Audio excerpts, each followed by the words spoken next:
Good morning, friends. How are you? I hope you all are fine. A very warm welcome to Study 24 Plus.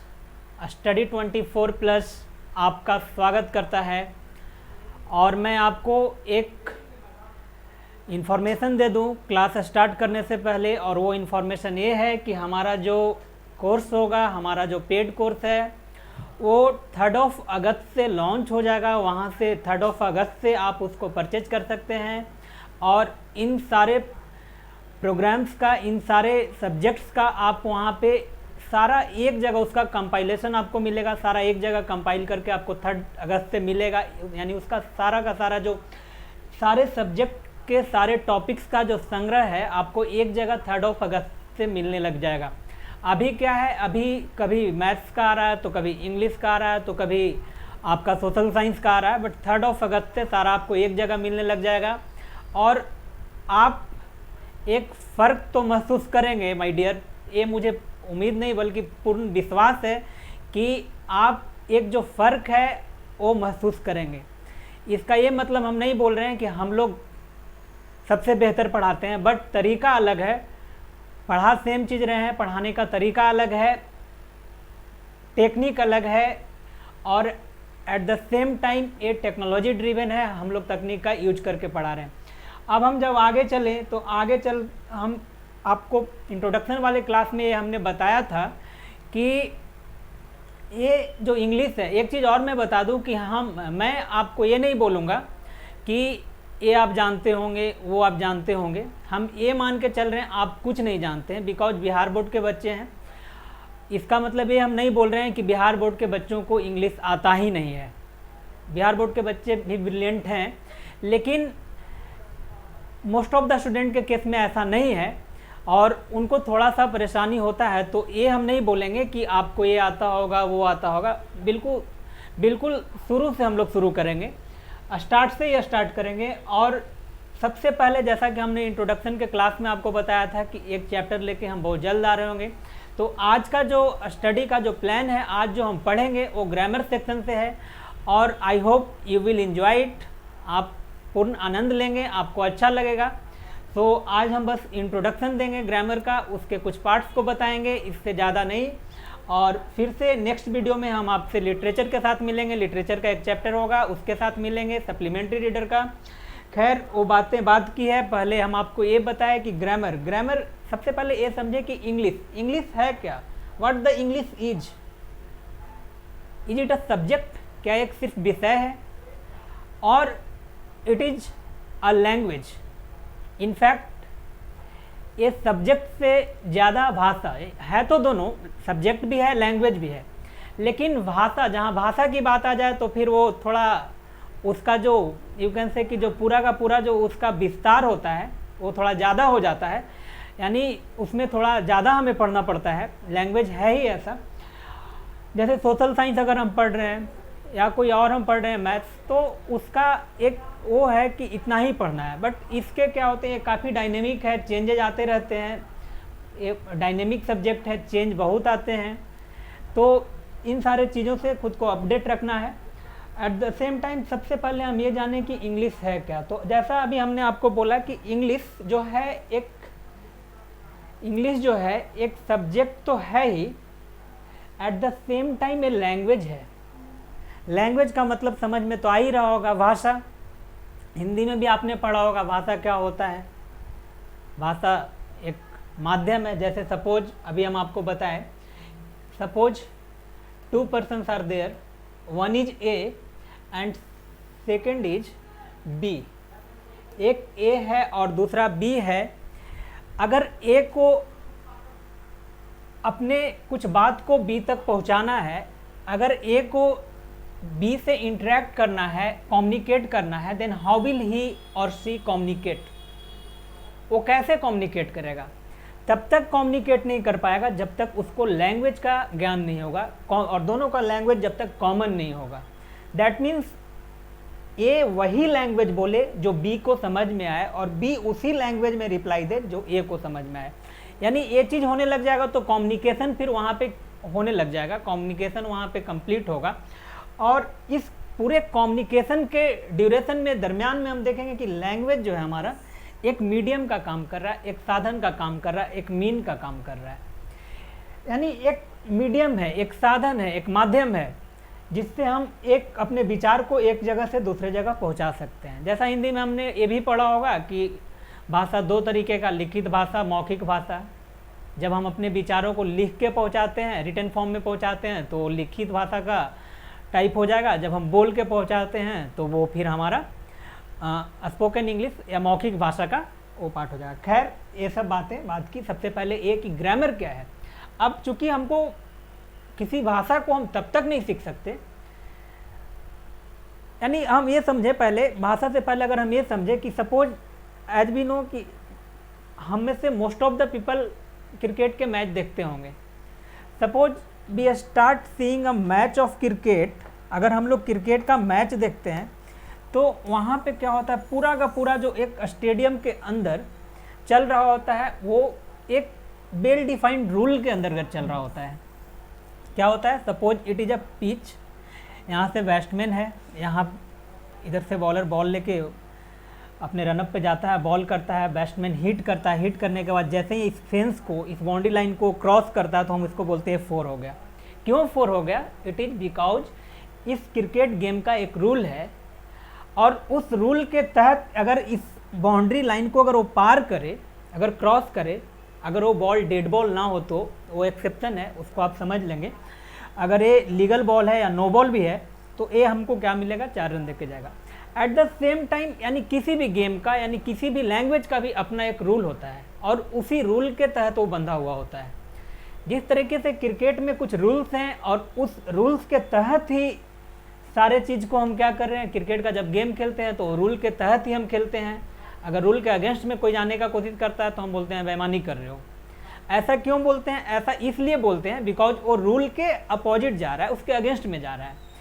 अगर हम grammar की बात करें तो grammar भी, अब इसको ग्रामर से रिलेट कीजिएगा। ये जो हमारा रूल, जो भी हम रूल की बात किए, इस इंग्लिश को आप ये गेम जो था क्रिकेट का, उसको आप इंग्लिश लैंग्वेज से थोड़ा रिलेट कीजिएगा। इंग्लिश भी ऐसा ही है। इंग्लिश में भी अगर कुछ ऐसा रूल है जो बना दिया गया है, अगर उस रूल के तहत हम चल रहे हैं तो सब चीज़ ठीक ठाक है, एवरीथिंग इज फाइन। बट जैसे ही हम उस रूल के बाहर गए तो हम बोलते हैं इनकरेक्ट है। इनकरेक्ट बोलने का मतलब कि आप गलत हो, और गलत होने का सिंपल सा मतलब कि आप उस रूल को फॉलो नहीं कर रहे हो जो ग्रामर में दिया गया, हमें जो ग्रामर में हमें पढ़ाया गया है।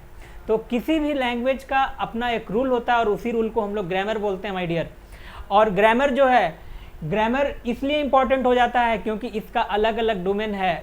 चूँकि हमने फर्स्ट क्लास में आपको बताया था कि अब हमारे जो एग्जामिनर्स होते हैं वो हर चीज़ को टेस्ट करना चाहते हैं, हमारे ओवरऑल नॉलेज को टेस्ट करना चाहते हैं, वो आपके राइटिंग सेक्शन को टेस्ट करना चाहते हैं, वो आपके रीडिंग कॉम्प्रिहेंशन को टेस्ट करना चाहते हैं, वो आपके स्पोकन इंग्लिश को तो नहीं। चलिए, स्पोकन इंग्लिश भी आज उतना ही इम्पॉर्टेंट हो गया है। अगर आपके पर्सनालिटी में निखार लाना है, अगर आपके पर्सनालिटी में कुछ बढ़ोतरी लाना है, आपको अपने पर्सनालिटी को ज़्यादा इम्प्रेसिव और इफेक्टिव बनाना है, तो उसके लिए आपको इंग्लिश सीखना होगा, स्पोकन इंग्लिश। हम ये नहीं बोल रहे हैं एकदम से ज़रूरी है, हिंदी को हम डिमीन नहीं कर रहे हैं या किसी भी लैंग्वेज को हम डिमीन नहीं कर रहे हैं। हाँ, लेकिन आज के डेट में ये स्टेटस सिंबल बन गया है कि इंग्लिश हमें आना चाहिए, ओनली देन हमको ये माना जाता है कि हाँ चलो है कुछ, अदरवाइज। तो सबसे पहले हम ये समझे कि ये जो इंग्लिश ग्रामर है, ग्रामर एक रूल्स के तहत बंधे हुए हैं। तो अगर हम इसको ये समझे कि ये ग्रामर है क्या, तो सबसे पहले हम इसका इंट्रोडक्शन का मतलब आपको समझ में आ रहा होगा कि इंट्रोडक्शन का मतलब परिचय होता है। समझ में आ रहा होगा कि इंट्रोडक्शन क्या हुआ, परिचय हुआ। अब ये जो इंट्रोडक्शन है, इंट्रोडक्शन किसका? इंट्रोडक्शन ग्रामर का। ग्रामर का इंट्रोडक्शन आपको अभी हम ग्रामर के बारे में बता चुके। और ये जो ग्रामर है कुछ नहीं है but it is a rule of a language. किसी भी लैंग्वेज के रूल को ही तो ग्रामर बोलते हैं हम लोग। अभी जैसा हमने आपको बताया कि किसी भी लैंग्वेज का रूल, जैसे क्रिकेट का अपना रूल है, ठीक उसी तरीके से इसका भी अपना रूल है। और उसी रूल को, किसी भी लैंग्वेज के रूल को ही हम लोग ग्रामर बोलते हैं। वो हिंदी का हो सकता है, वो इंग्लिश का हो सकता है, वो हो सकता है किसी और सब्जेक्ट का हो सकता है, तो उसी को तो हम ग्रामर बोल रहे हैं। लेकिन we have to limit ourself to English grammar. अपने आप को इंग्लिश ग्रामर तक सीमित रखना है। तो ये जो इंग्लिश ग्रामर है, ये इंग्लिश ग्रामर में हम ये पढ़ेंगे कि इंग्लिश ग्रामर को पढ़ने के बाद हमें कहाँ पे, हम इससे कैसे बेनिफिटेड होंगे, हमको ये कहाँ पे मदद पहुँचाएगा, हम इससे कैसे लाभान्वित होंगे। तो जैसे ही हमको इंग्लिश ग्रामर का नॉलेज हो जाएगा, we will start writing better. ये हमको कहाँ पे मदद करेगा, ये हमको राइटिंग सेक्शन में मदद करेगा। जैसे ही ग्रामर का अगर हमको अच्छा नॉलेज हो गया तो हम बेहतर लिखने लग जाएंगे। People will start reading that. आपके जो राइटिंग, आप अगर कुछ लिखेंगे, अगर आपके पास वोकैब है और ग्रामर का अच्छा नॉलेज है, देन लोग आपके उस राइटिंग से वो आप जो कुछ लिखेंगे उसके पढ़ने का इंतजार करेंगे। इतना इम्प्रेसिव यानी। और अगर जब आपको ग्रामर नहीं आता है तो कोई क्यों पढ़ेगा। सिंपल सा बात है कि अगर आप रूल के अगेंस्ट में ही हैं, अगर रूल को आप ये नहीं करें, जैसे मान लीजिए कि आप कुछ लिखें और वो ये जो ग्रामर का जो रूल है उसका अनुपालन नहीं कर रहा है, उसको फॉलो नहीं कर रहा है, तो फिर क्यों पढ़ेंगे लोग, क्या मतलब बनता है पढ़ने का। तो ग्रामर का नियम सीखना, rules of grammar, rules of language, that means grammar सीखने इसलिए जरूरी हो जाता है क्योंकि हम अगर इसको पढ़ लेंगे, इसको सीख लेंगे तो हम लिखने अच्छा लग जाएंगे। किसी भी पैसेज, सपोज कोई पैसेज दिया हुआ है और उस पैसेज को हम कॉम्प्रिहेंड करते हैं, अगर उसको हम समझते हैं तो उसके मीनिंग को बेहतर तरीके से हम निकाल सकेंगे, हम उसको बेहतर तरीके से कंक्लूड कर सकेंगे, हम उसको अच्छे से समझ सकेंगे। And third one and the last one, और भी हो सकता है, और भी अलग जगह इसका यूज हो सकता है, लेकिन third one and the most important, spoken English. ऐसा बोला जाता है कि स्पोकन इंग्लिश में ग्रामर उतना यू कैन से कि ज़रूरी नहीं है। अगर ग्रामर थोड़ा सा ये है 19-20 है तो चल भी जाएगा, हाँ, बट इसका मतलब ये नहीं होता कि ग्रामर का कुछ रूल भी ना है और हम बोलते चले जाएं। तो लोग बोलेगा कि ये ट्राई कर रहा है, इसको तो ट्राई तो करना, चलिए सही बात है, लेकिन यानी बोलने का सिंपल सा मतलब ये हम यहाँ पे ये बताना चाह रहे हैं आपको कि स्पोकन इंग्लिश में भी ग्रामर उतना ही इम्पोर्टेंट है जितना इन दोनों सेक्शंस में है। यानी यहाँ तक आई थिंक क्लियर हो गया होगा आपको। अगर हम आगे चले तो आगे हम ये देखेंगे कि आगे, हाँ सॉरी, आगे में यहाँ पे बोला कि फॉर ऑल दीज थिंग्स, इन सारे चीज़ों के लिए, इन सारे चीज़, दीज किसके लिए हम यूज कर रहे हैं, दीज हम इस राइटिंग के लिए, कॉम्प्रिहेंशन के लिए और स्पोकन इंग्लिश के लिए बोल रहे हैं। For all these things we must have certain things in definite order. यानी अब आपको हम एग्जाम्पल के थ्रू समझाते हैं। एग्जाम्पल हम यहाँ पे 2 सेंटेंस लिख रहे हैं, जरा आप देखेंगे, इन 2 सेंटेंस को आप देखेंगे और आप बताएंगे कि क्या डिफरेंस है और वो 2 सेंटेंस क्या क्या है, आप थोड़ा देखेंगे। फर्स्ट सेंटेंस जो है वो मैंने लिखा आई, आसान सा सेंटेंस लिख रहे हैं, I have a car, I have a car. And second sentence जो मैंने लिखा अकार, अकार आई हैव, अकार आई हैव। अगर हम इन 2 सेंटेंस को गौर से देखेंगे तो आप ये पाएंगे वहाँ पे कि दोनों सेंटेंस में 4 ही वर्ड यूज हुआ है, आई, हैव, अ और कार। इसमें भी आई है, हैव है, अ है और कार है। लेकिन एक सेंटेंस थोड़ा सुनने में अच्छा लग रहा है, थोड़ा इसका मीनिंग निकल रहा है, और दूसरा सेंटेंस जो है वो थोड़ा अटपटा सा लग रहा है कि समथिंग इज मिसिंग, कुछ ना कुछ तो गड़बड़ हो रहा है, इसका मतलब भी नहीं निकल रहा है। तो ये हो क्यों रहा है, फर्स्टली हम इसको समझें कि वाई इज दिस हैपनिंग, ये क्यों हो रहा है। तो अगर आप इसको समझेंगे तो पाएंगे कि ये जो है फर्स्ट वाला हमारा सेंटेंस है वो सही है, और सेकंड चूंकि सही नहीं, इसका मीनिंग नहीं निकला, तो हम इसको सेंटेंस तो बोल ही नहीं सकते। यानी किसी भी लैंग्वेज में सारे चीज़ों का डिफिनिट ऑर्डर में होना जरूरी है, और इसी डिफिनिट ऑर्डर में होने को ही तो हम ग्रामर बोलते हैं, इसी रूल्स के तो हम ग्रामर बोलते हैं। यानी रूल क्या है, रूल है, इसमें आगे चल के हम पढ़ेंगे कि सब्जेक्ट कहाँ पे आता है, ऑब्जेक्ट कहाँ आता है, वर्ब कहाँ पे आता है। यानी ये सारा का सारा, इन सारे का जो पोजीशन है किसी भी सेंटेंस में, कहाँ पे सब्जेक्ट को पुट करेंगे, कहाँ वर्ब को पुट करेंगे, कहाँ पे हम ऑब्जेक्ट को पुट करेंगे, these are defined by the rules of a grammar. समझ में आ रहा है माय डियर। यानी ये सारा का सारा जो परिभाषित है होता है एक रूल से होता है, ग्रामर का जो रूल है उससे होता है। यानी ग्रामर का रूल अगर आएगा तो हम बेहतर तरीके से हम ये बता सकेंगे गलत है सही है। यानी ये सारा का सारा जो पूरा जो चीज़ पढ़ रहे हैं उसका डिफिनिट ऑर्डर में हो जाना ही क्या कहलाता है, ग्रामर कहलाता है। इसीलिए बोला गया अभी must have certain things in definite order, यानी ऑर्डर का डिफिनिट होना जरूरी है। अब इससे जब हम आगे चले तो आगे चलेंगे तो हम सीखेंगे वही है कि ग्रामर सीखने के बाद हम क्या क्या मेरा इम्प्रूव होगा, क्या क्या कहाँ कहाँ पे हम इसको बेहतर तरीके से अप्लाई कर, ग्रामर का जब स्किल को हम जब एक्वायर कर लेंगे, जब सीख लेंगे तो क्या क्या बेहतर तरीके से हम एक्सप्रेस कर सकते हैं, कहाँ पे ये यूजफुल होने जा रहा है हमारे लिए। तो सबसे पहला जो है वो कॉम्प्रिहेंसन, यानी वही रीडिंग सेक्शन, दोनों सेम चीज़ हुआ, यानी रीडिंग कॉम्प्रिहेंसन को हम इम्प्रूव कर सकते हैं, बेहतर बना सकते हैं।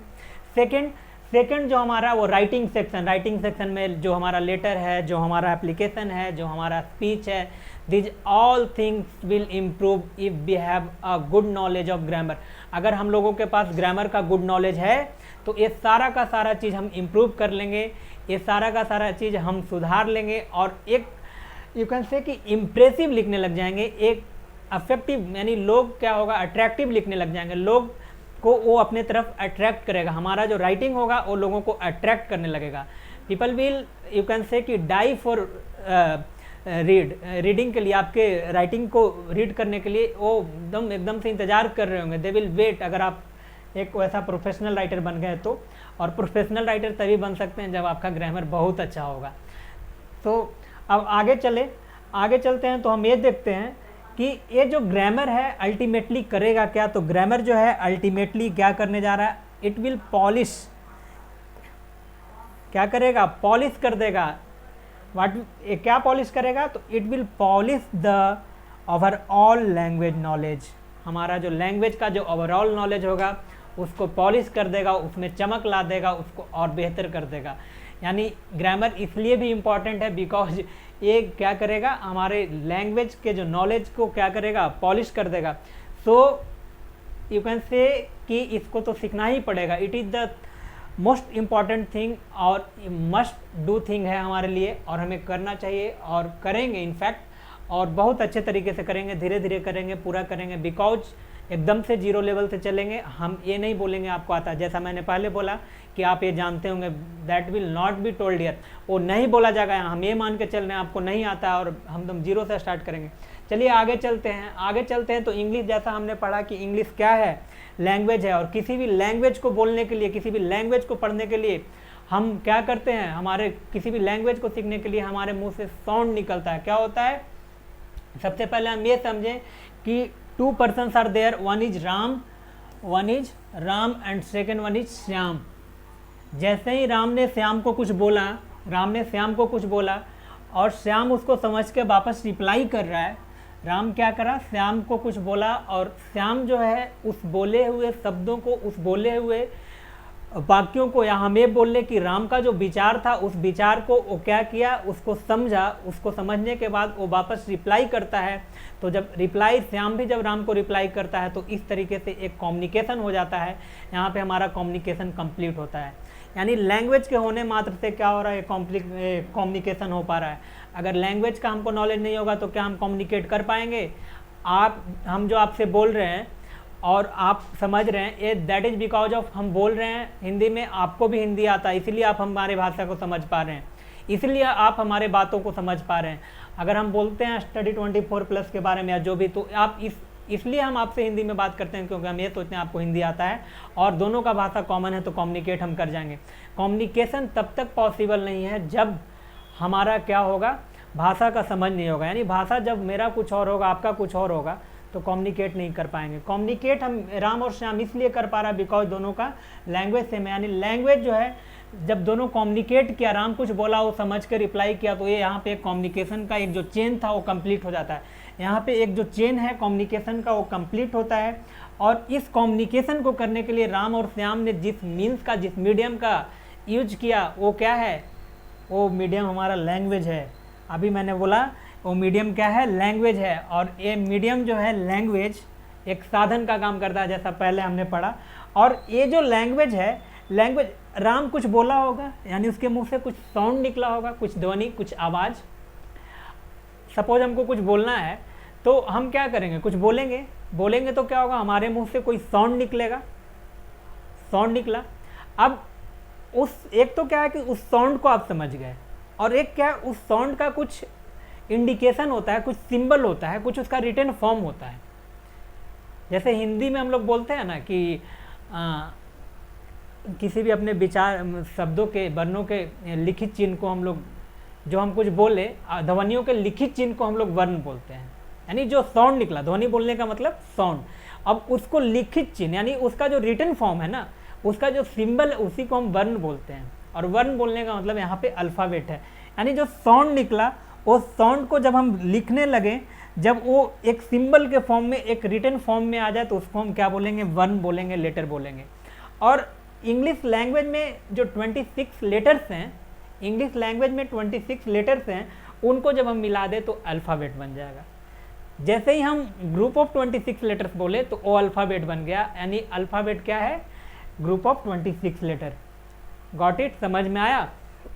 आई होप आपको समझ में आ गया होगा, यहाँ तक क्रिस्टल क्लियर होगा सारा कॉन्सेप्ट। और इसके बाद अगर हम आपको ये यहाँ पे 2 सेंटेंस हम दे रहे हैं जिसमें स्टूडेंट्स जो हैं जनरली वहाँ पे यू कैन से कि वो गूगली जैसा हो जाता है। गूगली समझ, क्रिकेट देखने वाले आपको समझ में आता होगा गूगली क्या है, वहाँ पे फंस ही जाते हैं, अच्छे अच्छे बैट्समैन फंस जाते हैं।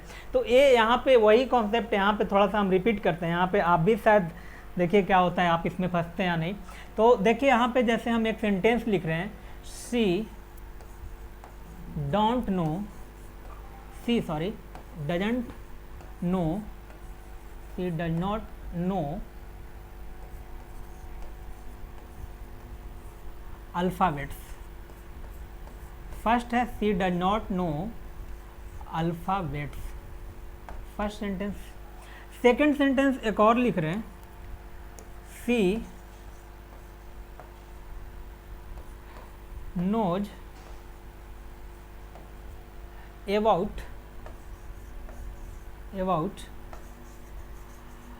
अल्फ़ाबेट्स।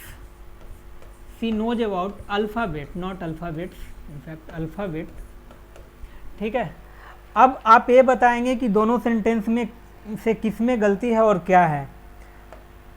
अगर हम आपसे ये पूछे कि बताइए फर्स्ट वाले सेंटेंस में कोई एरर है क्या, या फिर सेकंड वाले सेंटेंस में कोई एरर है क्या, तो ग्रामर के रूल को अगर हम देखेंगे तो as per the rules of grammar everything is fine. She के साथ डज नॉट आना चाहिए, आएगा। डज नॉट या डू नॉट आया तो उसके बाद वर्ब का फर्स्ट फॉर्म आना चाहिए, आया। यहाँ पे जो हम देखें, अगर दोनों सेंटेंस को क्वाइट माइन्यूटली देखें, जब हम माइन्यूटली देखेंगे, बारीकी से देखेंगे, तो यहाँ पे हमको दोनों सेंटेंस में एक डिफरेंस मिलेगा, और वो है एक में हम अल्फ़ाबेट्स लिख रहे हैं और एक में अल्फ़ाबेट लिख रहे हैं। यहाँ पे थोड़ा सा क्या होता है, लोग फंस जाते हैं। जिस गूगली की बात कर रहे थे वो गूगली यहीं पे बैट्समैन को फंसा जाता है। अल्फ़ाबेट्स नहीं होता है फर्स्ट वाला सेंटेंस जो है। यहाँ पे एरर क्या है कि यहाँ पे अल्फ़ाबेट्स का यूज कर दिया गया है, तो कभी भी हम अल्फ़ाबेट्स का यूज नहीं करेंगे। अल्फ़ाबेट खुद में क्या है, चूँकि 26 का ग्रुप्स है, तो यहाँ पे हम अल्फ़ाबेट को अल्फ़ाबेट्स नहीं लिखेंगे, अल्फ़ाबेट ही लिखेंगे। तो यहाँ पे ध्यान दीजिएगा, यहाँ पे आप थोड़ा सा फंस सकते हैं, यहाँ पे आप कैच में यहाँ पे पाएंगे खुद को। तो यहाँ पे थोड़ा सा ध्यान देने का यहाँ है, तो यहाँ पे थोड़ा सा इसलिए आपको क्या कर दिया गया, यहाँ पे थोड़ा मैंने पहले ही आपको वो कर दिया। आगे चले हम, तो आगे जब चलेंगे तो फिर इसके बाद जो हमारा है वो है अल्फ़ाबेट। अल्फ़ाबेट की जब बात करें तो अल्फ़ाबेट को फिर से जैसे हमने हिंदी में भी पढ़ा होगा, स्वर और व्यंजन, तो यहाँ पे भी जो अल्फ़ाबेट है उसको हम 2 कैटेगरी में क्या किए, सब डिवाइड किए, बांटे। First one is vowel, first one is vowel जो नंबर में 5 है, and second one is consonant जिनका नंबर कितना है, 21 है। तो first one is vowel which is 5 in number, second one is consonant which is 21 in number.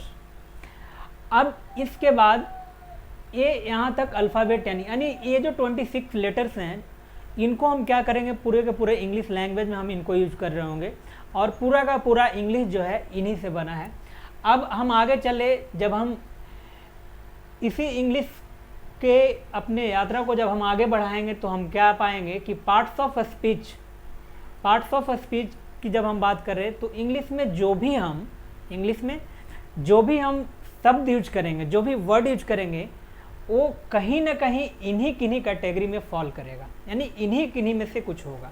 Suppose मैंने यहाँ पे एक शब्द यूज करा राम, दूसरा शब्द मैंने यूज किया, सपोज ऑन। थर्ड जैसे मैंने यूज किया प्ले। तो आप देख रहे होंगे कि ये जो सारा का सारा जो हम यूज कर रहे हैं वो कहीं ना कहीं ये शब्द हम इंग्लिश में यूज कर रहे हैं, तो कहीं ना कहीं इन 8 जो ग्रुप्स हैं, ये पूरा का पूरा जो हमारा ये वर्ड्स है that has been divided into 8 parts. हम लोगों ने इसको 8 पार्ट में डिवाइड किया है, पूरा का पूरा जो इंग्लिश वर्ड है उसको 8 पार्ट में डिवाइड किए, और उसी को हम लोग बोलते हैं पार्ट्स ऑफ स्पीच। ये थोड़ा सा इंट्रोडक्शन है। जब स्टार्ट करेंगे फिर कि नॉन क्या होता है, क्योंकि मैंने पहले बोला कि थोड़ा सा इंट्रोडक्शन का क्लास है, तो ये इंट्रोडक्शन क्लास है, फिर हम लोग नॉन स्टार्ट करेंगे।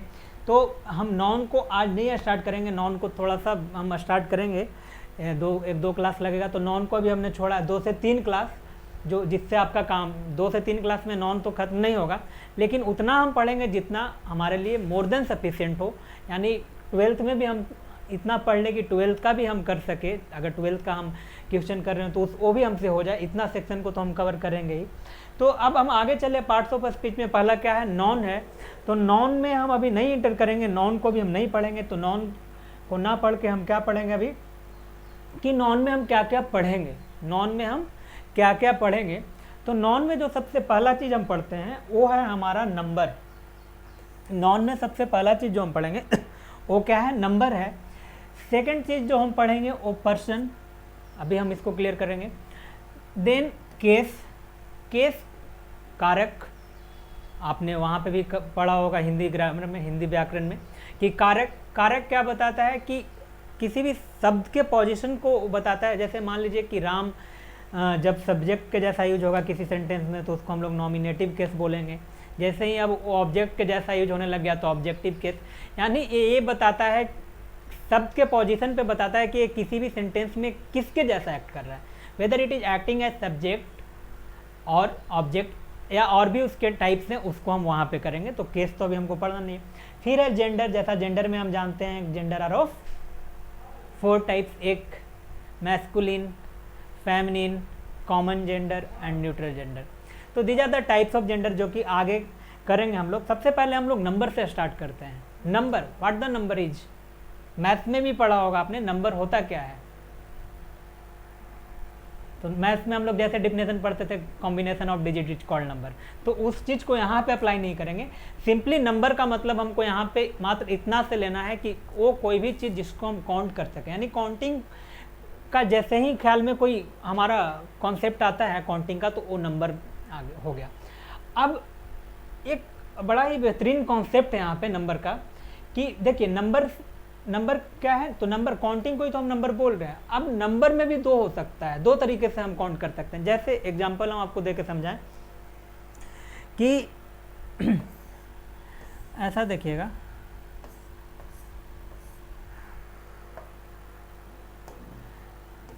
A B C D, ऐसा। अगर हम आपसे बोले कि A जो है, एक सपोज कि एक एग्जामिनेशन हुआ, किसी भी क्लास का एक पेपर हुआ, टेस्ट हुआ, तो उस टेस्ट में ए जो था वो क्या हो गया, फर्स्ट आ गया। ये क्या हो गया, सेकंड आ गया। सी को सपोज कर दो, हम थर्ड कर नहीं बल्कि इसको हम फोर्थ कर लेते हैं, ठीक है ना। तो ए क्या हुआ, A first, B second, D third और सी फोर्थ आया। तो यहाँ पे अब हम जब समझेंगे तो एक में यहाँ पे क्या आ रहा है ना कि फर्स्ट सेकंड थर्ड फोर्थ। ये क्या बता रहा है, ये पोजीशन बता रहा है। ये क्या बता रहा है, किसी भी ग्रुप्स में मान लीजिए कुछ लोग हैं या कोई वस्तु रखा हुआ है, तो यहाँ से हम हमारे माइंड में क्या जाएगा, किसी भी सीक्वेंस या ऑर्डर का जब कॉन्सेप्ट आता है, किसी भी नंबर से अगर हम सीक्वेंस या ऑर्डर के बारे में कुछ जान रहे हैं तो वो ऑर्डिनल नंबर में आ जाएगा। जब भी किसी नंबर से हम उसके सीक्वेंस या ऑर्डर के बारे में जानते हैं तो ऑर्डिनल नंबर आ जाएगा। और अगर अगर हम आपसे ये पूछें, यहीं पे इसी क्वेश्चन को हम दूसरे तरीके से ये पूछें कि बताइए यहाँ टोटल कितने लोग थे, तो आप बोलेंगे 4। अगर हम आपसे ये पूछें कि यहाँ टोटल कितने लोग थे, तो आप बोलेंगे 4। फिर अगर हम आपसे ये पूछें कि ये बताइए आप कि यहाँ पे आप कितने लोग बचे, तो आप बोलिएगा 3, ए बी और सी। फिर बोले कि आप बताइए कितने लोग, तो ए और बी 2। तो जैसे ही काउंट करने की, सिर्फ काउंटिंग की बात आएगी, 1 2 3 4 5 6, तो ये सारा का सारा नंबर कार्डिनल नंबर कहलाएगा। और जैसे ही अगर ऑर्डर या सीक्वेंस का बात आएगा तो वो नंबर ऑर्डिनल नंबर कहलाएगा, ध्यान रखिएगा। अब जब हम आगे चले, ऑर्डिनल और कार्डिनल हो जाने के बाद, ऑर्डिनल, अब इसको थोड़ा सा कन्फ्यूजन हो ही जाता है, तो हम इसको ऐसे याद कर सकते हैं, कैसे पहचानेंगे कि कोई भी नंबर, इसको इसके बारे में विशेष हम लोग एडजेक्टिव में पढ़ेंगे। जब हम एडजेक्टिव पढ़ेंगे तो वहाँ पे हम पढ़ेंगे, चूँकि एडजेक्टिव में ये आ जाएगा। फिर जब हम आगे जब हम पढ़ें तो हम इसको याद कैसे करें, हम इसको याद कैसे करें, बहुत कन्फ्यूजन होता है। तो याद करने का सिंपल सा तरीका, O for ordinal, O for ordinal and O for order, यानी जब बात ऑर्डर की आएगी तो क्या हो जाएगा, ordinal number. C for cardinal and C for counting, यानी जब बात काउंटिंग की आएगी तो कौन सा, कार्डिनल नंबर। आई होप आपको समझ में आया होगा और बेहतर तरीके से समझ में आया होगा। इस कॉन्सेप्ट को अब आप नहीं भूलेंगे। O for order and O for ordinal, C for counting and C for cardinal. I hope you are grasping all this things, आप इसको समझ रहे हैं, सीख रहे हैं, लर्न कर रहे हैं। In fact this platform is completely for the sake of learning, not for the sake of teaching you. तो आप लर्न कर रहे होंगे सारे चीज़ों को। ये जो पूरा का पूरा इस प्लेटफॉर्म का एकमात्र जो गोल है, एकमात्र जो एम है, वो है आपको सिखाना, न कि आपको रटाना या पढ़ाना। सो आई होप आपने सीख लिया होगा यहाँ तक। अब हम आगे चले तो फिर इसके बाद आएगा नंबर। नंबर में अब 2 नंबर पढ़े, एक पढ़े ऑर्डिनल और एक पढ़े कार्डिनल। ऑर्डिनल किसको, ऑर्डर को हम ऑर्डिनल बोल दिए और काउंटिंग नंबर को हम कार्डिनल बोल दिए। अब कार्डिनल नंबर या काउंटिंग नंबर जो है उसको हम फिर से क्या किए, 2 पार्ट में डिवाइड किए। क्या क्या, एक सिंगुलर और प्लूरल। जैसे हम बात करें सिंगुलर का, जैसे हम बोले कि क्या तुम सिंगल हो, अगर हम आपसे पूछे कि क्या तुम सिंगल हो, इसका मतलब क्या समझ में आ रहा है कि अभी अकेले हो, और होगा भी इनफैक्ट। तो देखो यहाँ पे सिंगुलर का मतलब क्या हुआ, सिंगुलर जो है ना, सिंगुलर सिंगल से बना है। सिंगुलर किससे बना, सिंगल से बना है, यानी ये हमेशा किसको इंडिकेट या रिप्रेजेंट करेगा, ये सिंगुलर नंबर, यानी those numbers which indicate one person thing, यानी किसी एक जगह को, प्लेस को, यानी एक को अगर रिप्रेजेंट करे। सिंपल सा बोलने का मतलब ये हुआ कि अगर एक को रिप्रेजेंट करे कोई भी नंबर तो हम उसको सिंगुलर नंबर बोलेंगे। और जैसे ही एक से अधिक हुआ, एक को रिप्रेजेंट करेगा तो सिंगुलर। जैसे बोले बॉय, बॉय में वो कोई भी लड़का हो सकता है, एक लड़की, जैसे बॉय में मान लिया हमने राम लिया, लड़की मान लीजिए हम लोग ले लिए, कोई भी नाम ले लिए, सपोज रिया, राम तो यहाँ दिया हुआ है, तो एक क्या हो गया, सिंगुलर नंबर के अंतर्गत आ जाएगा। अब जब हम आगे चले, बात करें किसकी, प्लूरल नंबर की, तो प्लूरल का मतलब होता है बहुवचन। अगर इसका हिंदी हम इसका हिंदी लिखे तो होगा बहुवचन। वचन का मतलब नंबर से लेना है, यानी वो नंबर जिससे हमको क्या होगा, जो किसको इंडिकेट कर रहा होगा, जो बहु को इंडिकेट कर रहा होगा। बहु का मतलब मेनी, मोर देन वन, और मेनी बोलने का सिंपल सा मतलब मोर देन वन। अगर जैसे ही एक से अधिक को रिप्रेजेंट करने लग गया, मोर देन वन, एक से अधिक को रिप्रेजेंट करने लग गया, तो वो नंबर क्या होगा, प्लूरल नंबर होगा। अब प्लूरल नंबर में जैसे यहाँ पे हमने क्या किया, बॉय का बॉयज, गर्ल का गर्ल्स, ठीक है। तो ये पढ़ेंगे, जब नंबर पढ़ेंगे तो उसमें ये पढ़ेंगे, ये बस सिर्फ इंट्रोडक्शन है, ऐसा नहीं है कि हम नंबर अब नहीं पढ़ेंगे। इसके बाद जब हम बॉय का बॉयज क्यों होता है, गर्ल का गर्ल्स कहाँ पे होता है, कैसे सिंगुलर को प्लूरल में चेंज करते हैं, उसके कुछ रूल्स होते हैं, तो वो रूल हम लोग वहाँ पे पढ़ेंगे। यहाँ पे अगर हम यहाँ पे लिखें राम एंड श्याम, अगर हम यहाँ पे लिखें राम एंड श्याम, तो जैसे ही हम राम और श्याम लिखें, तो राम और श्याम लिखे तो इसका मतलब कि अब एक लड़का नहीं रह गया। जैसे यहाँ पे राम लिखे थे तो ये लड़का कितना था, एक लड़का था, ये राम था, वो क्या था, एक को ये रिप्रेजेंट कर रहा था, तो इसलिए सिंगुलर था। जैसे ही राम एंड श्याम लिखे तो एक ये हो गया और एक ये हो गया, 1 + 1 2, तो ये जब 2 को रिप्रेजेंट करने लग गया तो ये अब सिंगुलर ना रह के, ये मत समझ जाना कि नाम रहेगा तो हमेशा सिंगुलर, ये अब एक नाम नहीं हो के 2 नाम हो गया तो ये प्लूरल में चला जाएगा। Is it clear? I hope यहाँ तक सारा समझ में आ गया होगा आप लोगों को, और बेहतर समझ में आ रहा होगा, आई होप, ऐसा हम उम्मीद करते हैं। अब now the next thing which is person. Person का मतलब आप क्या समझते हैं, what the person is? Person से आप क्या समझते हैं, बताइए पर्सन होता क्या है? तो पर्सन होता है, इनफैक्ट पर्सन का मतलब अगर इसका हिंदी समझें हम तो पर्सन का मतलब क्या होता है? व्यक्ति होता है। पर्सन का मतलब क्या होता है? व्यक्ति होता है। अब थोड़ा सा एक हम आपको समझाने का कोशिश करें, जैसे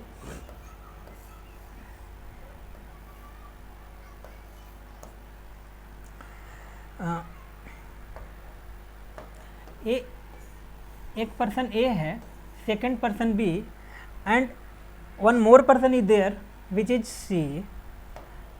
जो क्या है, एक और पर्सन है जिसका हम यहाँ पे नाम लिखे अगर, तो क्या है वो सी है, ठीक है। अब क्या हो रहा है, इन दोनों में इंटरेक्शन चल रहा है। ए जो है बोला बी को कुछ, ये क्या कह रहा, ये कुछ बोल रहा है किसको? बी को। जैसे ही ए बोला और बोलने का मतलब क्या कर रहा है? स्पीक कर रहा है, और स्पीक जो कर रहा है उसको हम क्या बोलेंगे? स्पीकर बोलेंगे। तो जैसे ही ए कुछ बोला तो क्या कहला गया? स्पीकर हो गया। और ये जो हमारा बी है वो बी क्या हो गया?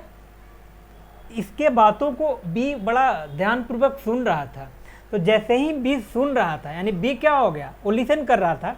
तो जैसे ही वो सुनने लग गया इसके बात को, तो क्या हो गया? वो लिसनर हो गया। यानी ए स्पीकर हो गया और बी लिसनर हो गया।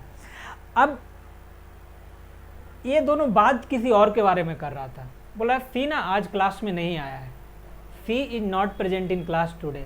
इसका मतलब ये हुआ कि सी जो है, सी कोई थर्ड पर्सन है, यानी किसी और के बारे में बात किया जा रहा है। किसके द्वारा? ए और बी के द्वारा जो बात किया जा रहा है किसी और पर्सन के बारे में किया जा रहा है।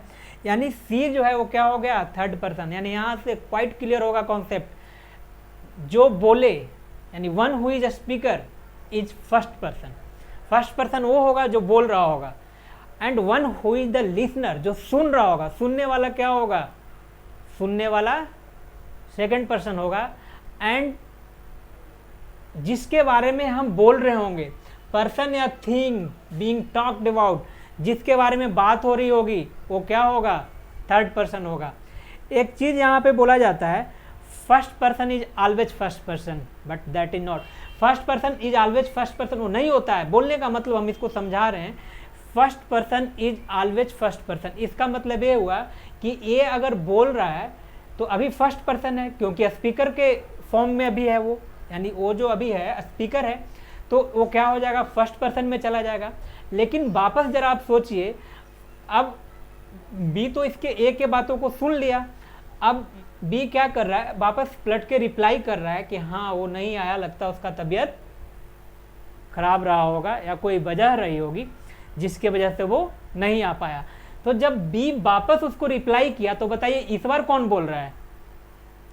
Who is speaking at that point of time?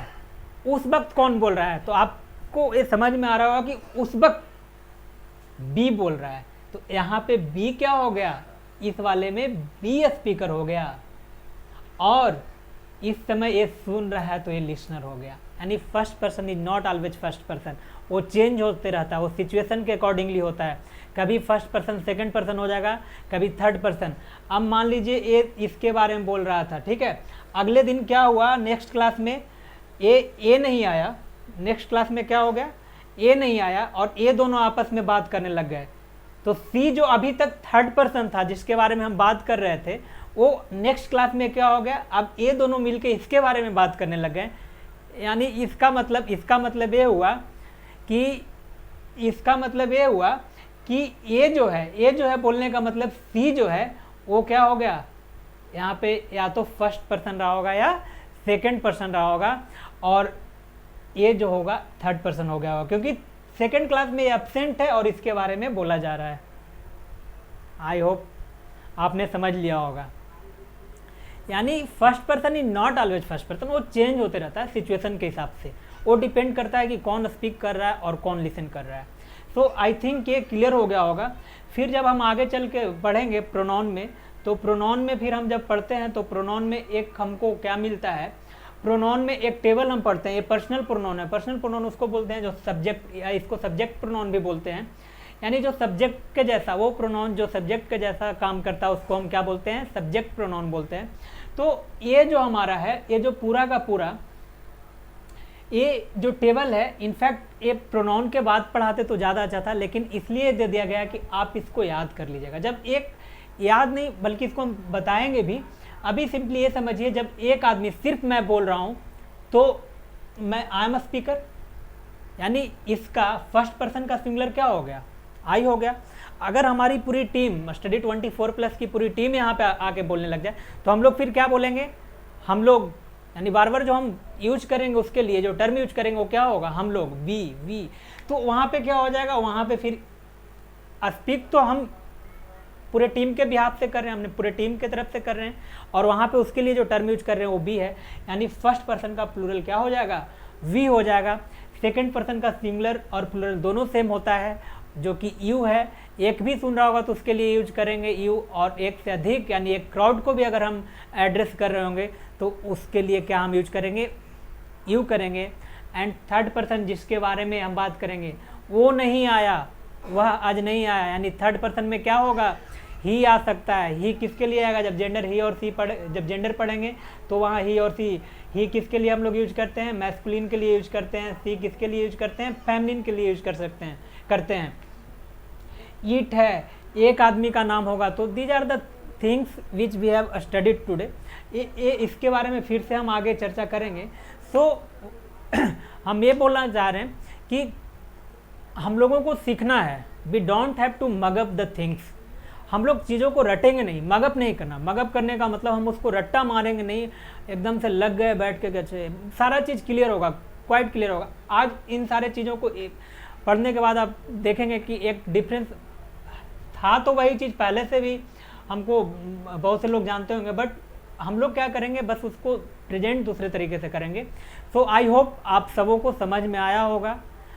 तो ये थी बातें आज तक की, and thank you all, goodbye, take care।